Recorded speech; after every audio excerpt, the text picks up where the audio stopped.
Hello, Michelle Fisher here, and today I'm going to be talking about man's best friend, or also known as woman's best friend in my case. And we have James Fisher, my husband, here, as well as the audience member and cameraman. So to begin with, I want to give you a little bit of detail on my best friend, Miss Pepper Ann. She's a 2-year-old boxer, and we originally got her because we wanted to train her to be a therapy dog. And over the course of the last 2 years, we've come to know that she suffers from separation anxiety, so we have not been able to cross over the line for her to become a therapy dog for me, which, because I suffer from anxiety, that was our original intent. So today I'm just going to give an informative speech focusing on separation anxiety in man's best friend. So as you can see, they're so cute and lovable. We often don't think of humans suffering from anxiety.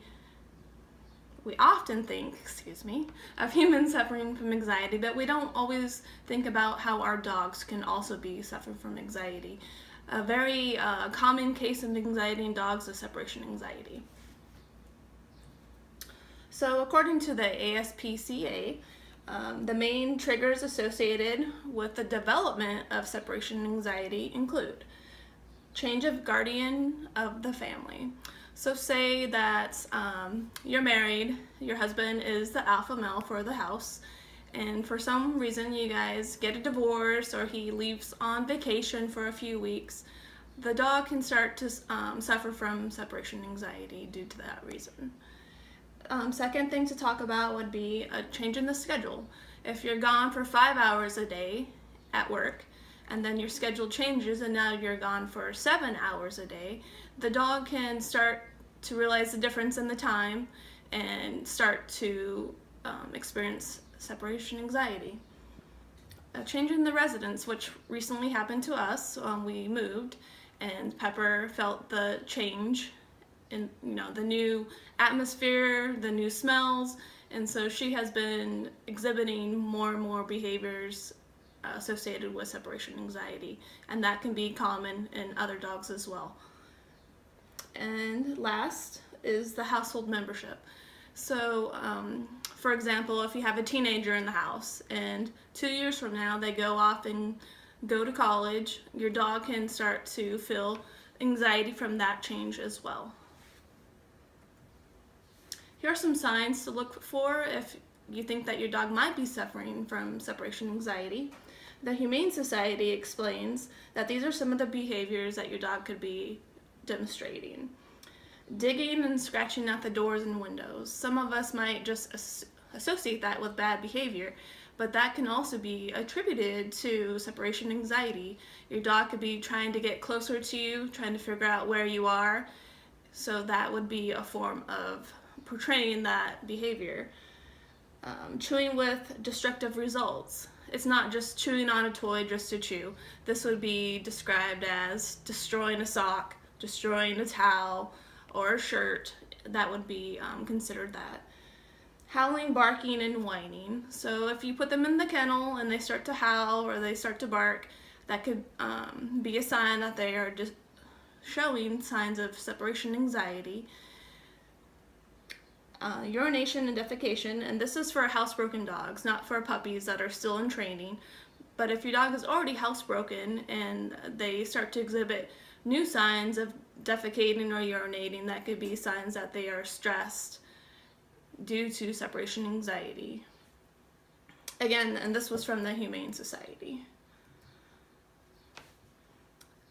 I like this, keep calm and think of bacon. Just a little side note there, all of our little human dog friends love their bacon. The Humane Society also offers these suggestions on ways to help calm your dog. You want to resist making a big deal about your departure or return. So don't talk in a high voice. Don't go up to them right away and start petting them, and because that will make them associate you leaving as a bad thing. When you leave, lay down some warm clothes around your dog. That way they can smell your presence and they won't worry as much. Also, interactive toys have been found to help. that keeps their minds stimulated and helps the time go by faster for them. Over-the-counter calming products such as lavender has been proven to help calm the dogs as well. And again, I got this from the Humane Society. The ASPCA definitely has a do not. You do not want to do this.